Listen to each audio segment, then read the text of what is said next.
So let's start with Paolo, because I want to work through the top 5, and I just want to tell you guys my thoughts from what I learned. So I came into Summer League already high on Paolo. You guys knew that. You watched my pre-draft special. You guys watched my post-draft special. I thought he was a clear-cut number 1. I'm even higher on him now than I was then.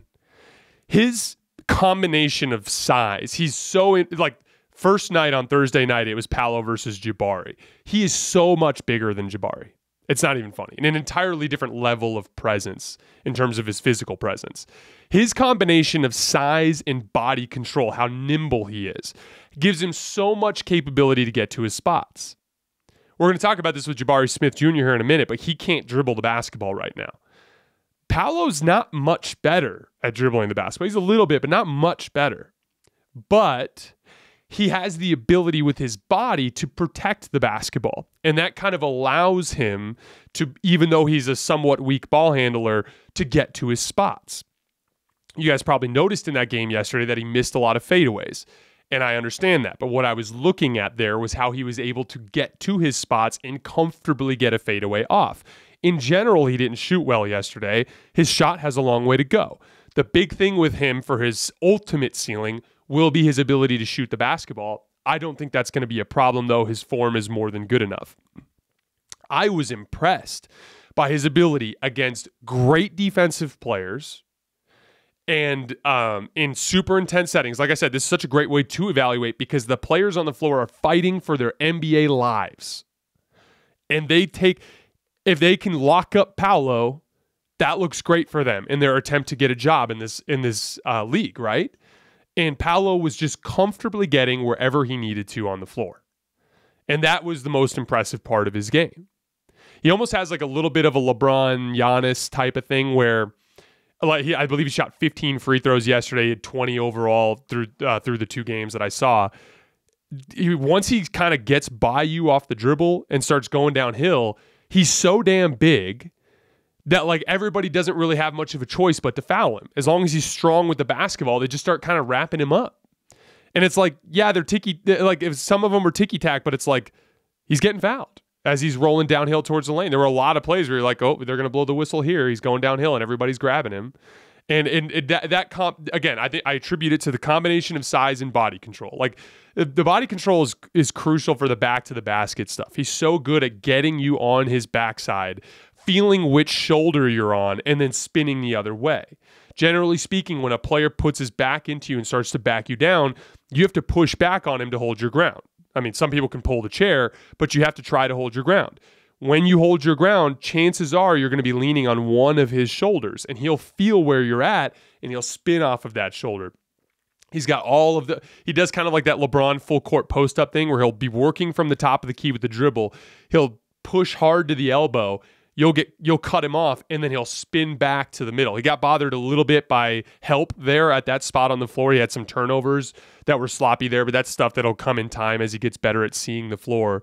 Overall, though, I was really, really impressed by his ability to get to spots and to get quality shots. Even though he wasn't overly efficient, that stuff will come in time. His passing ability was the revelation of this tournament. So, obviously, when you're a taller player, the advantage there is you could see over the defense. And his ability to catch the ball at the top of the key, he operated out of the top of the key almost exclusively. And when he was operating at the top of the key, he could see cutters and hit them consistently. When he does that spin move in the middle of the lane, he carries the ball high and he keeps his head up and he'll hit guys cutting back door. He makes the extra pass. He keeps the ball moving. There were a handful of stretches, which is typical when you're in that environment, when you're playing well, where he got a little shot happy, especially with the fadeaway. But for the most part, he kept the ball moving. He kept the offense flowing. He consistently made good reads. And if he can pass the ball that well, that's where he can potentially be an even better player than Carmelo Anthony. Like I explained, Carmelo is kind of like the player that he reminds me of the most as the big forward that can score from all 3 levels.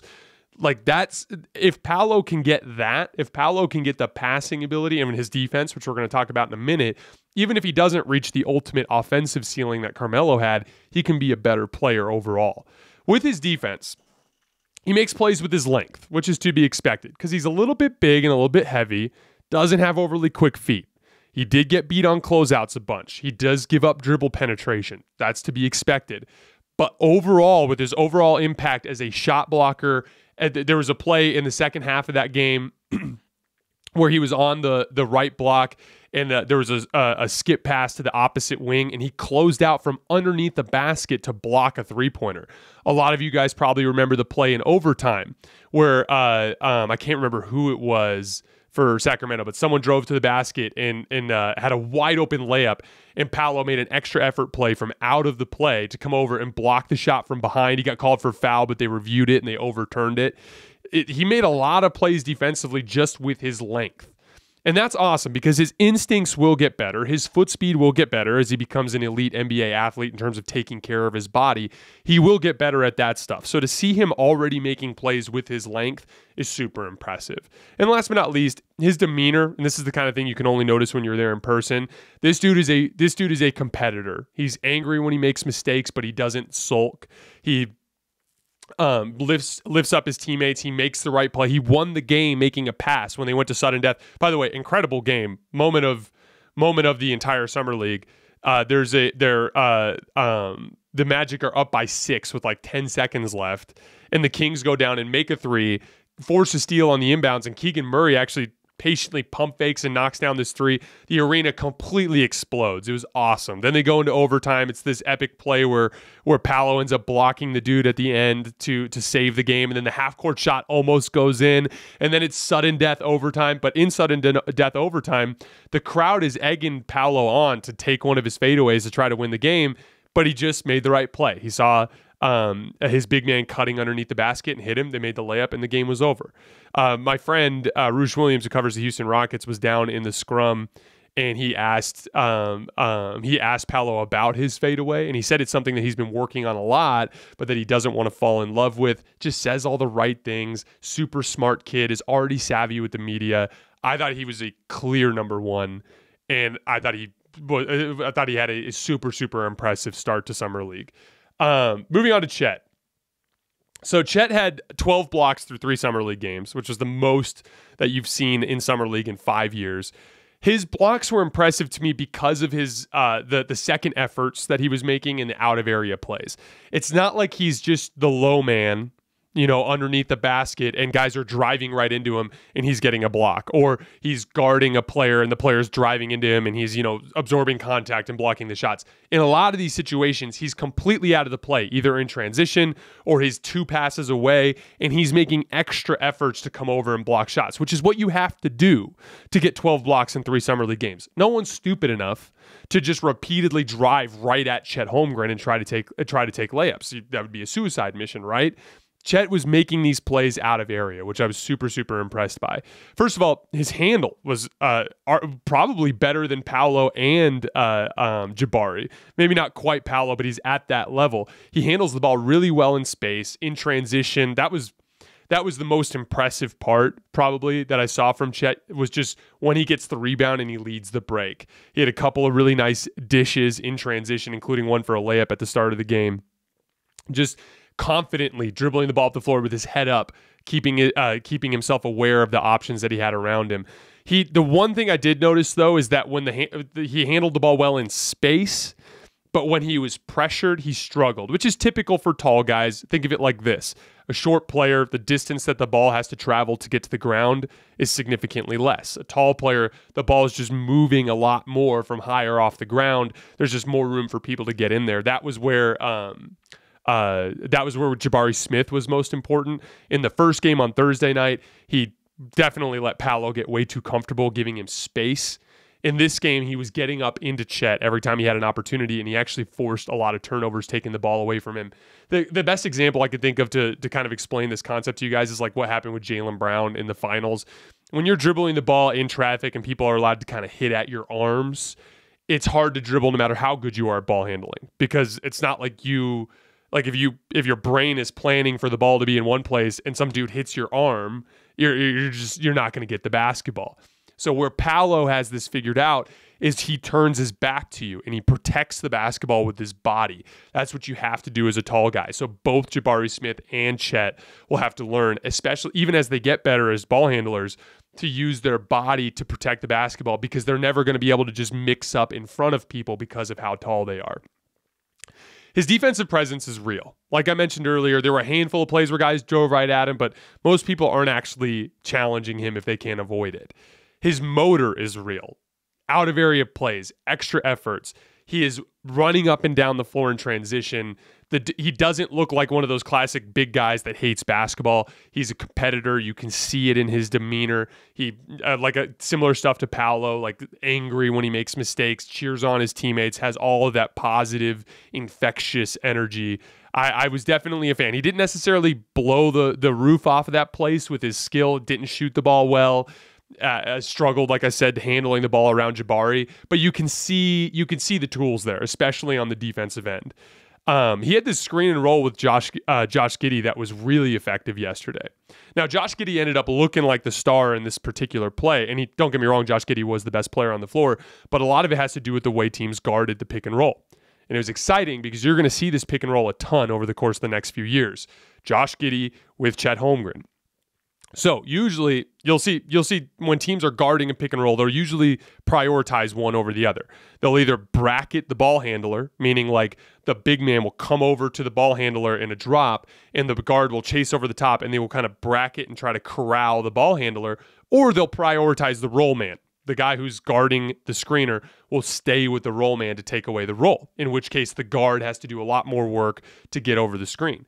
Well, because of Chet and his ability to basically be, already a great elite vertical spacer in the NBA, the screen defenders were prioritizing Chet as the roll man. And so as a result, Josh Giddey's man was getting caught on the screen, and Josh Giddey kept getting right into the lane and getting fantastic looks in the short range to right at the basket. That's going to be really interesting to see, because now a lot of this is going to be on Josh Giddey. He has to stay a scoring threat. I was really impressed by Josh Giddey, but like his shooting is not there right now. He's got an awful hitch.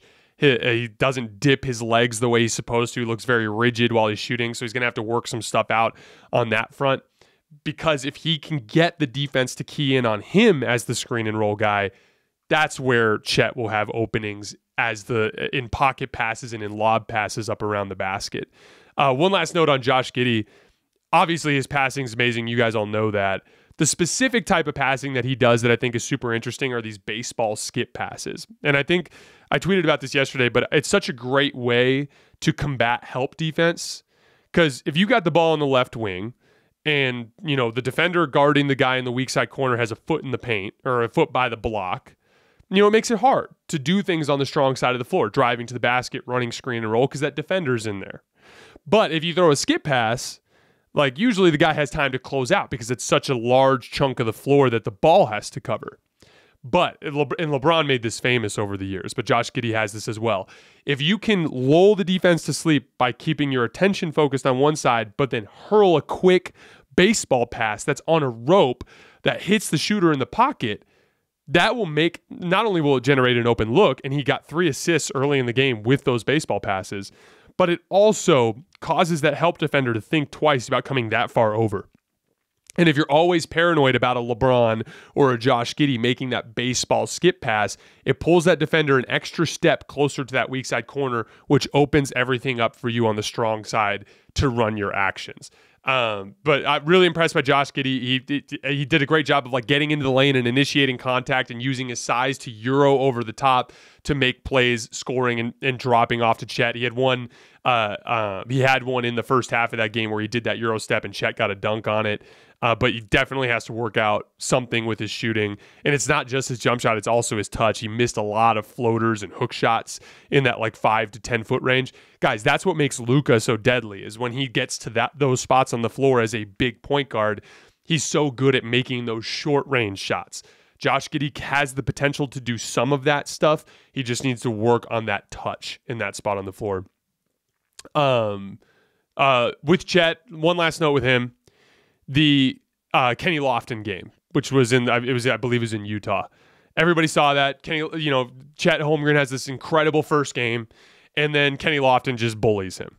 And everyone goes like, oh, this is what's going to happen to him when he gets into the league. He's just going to get bullied. And I don't worry about that at all. And there's a couple reasons why.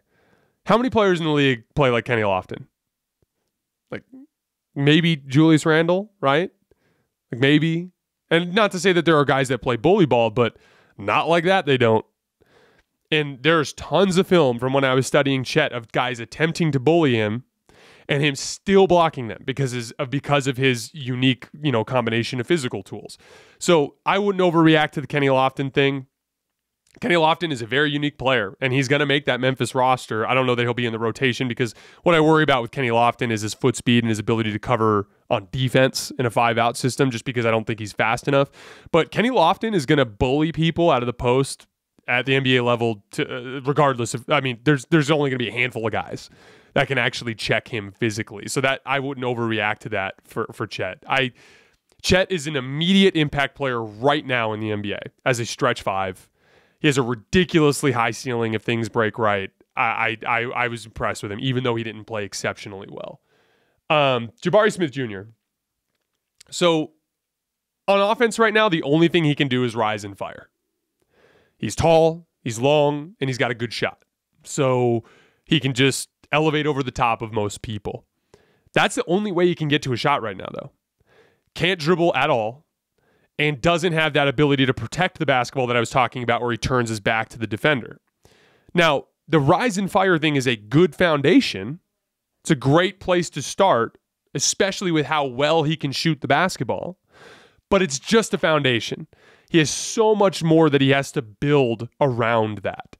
And the problem is you could tell his inability to get to spots so that he could generate easy shots.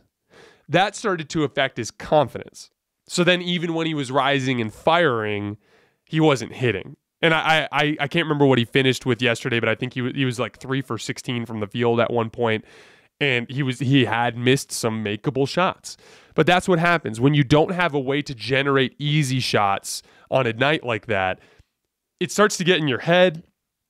Now you're rising up for those jumpers and you're like, it's just not my night, and it becomes even more likely that you'll miss. And it just starts to, it's like a compounding effect. So where I'd like to see him kind of improve there is to get a little bit more of a back to the basket game. Work on fighting for position closer to the rim and get that fadeaway down over both shoulders so that he can get a little closer and start making stuff at about 10 feet, because that's a shot that he'll be able to make a much higher percentage. So on a night when he's not shooting particularly well, he can fight closer to the rim. And that's where when he gets his ball handling worked out, it'll be even easier for him, because that's where he can start to get to spots closer with finishing. Getting to the rim and finishing over the top of defenders with his length around the rim, or like I was talking about earlier, turnaround jump shots that are closer to the basket. He has to round that stuff out so that he doesn't get so down on himself when his shot isn't falling, because he is absolutely a better shooter than he showed this weekend. His form is great. He's got good arc. Everything looks good. Just didn't shoot well because he's not confident, because he's got some big holes in his game. In the first game, the confidence really started to show in his demeanor, and you could tell because he wasn't being overly aggressive. At least in the second game, you could tell he was carrying himself more confidently, and that was showing in his shot selection. He did not go quietly into the night. He was firing, he was emptying the clip, and doing everything he could to try to get himself going. The defensive stuff is real. He was really, really bothering Chet by getting up into his handle. There were several plays where Chet tried to bury him under the basket, and he disrupted him and forced him to either miss layups or blocked shots, which is difficult to do against a player as tall as Chet. Everything with the defense is real with Jabari Smith. That should get you excited if you're a Rockets fan. But he's got a long, long way to go. If we redrafted, I think I'd take him 4th. Like that's my big takeaway from the weekend. I think Ivy is just significantly better than him right now. But it's not a disaster. It's not like he's a bust. He just has a long way to go, and it's going to be a process. But fortunately for Houston, you got lots of time to figure that out.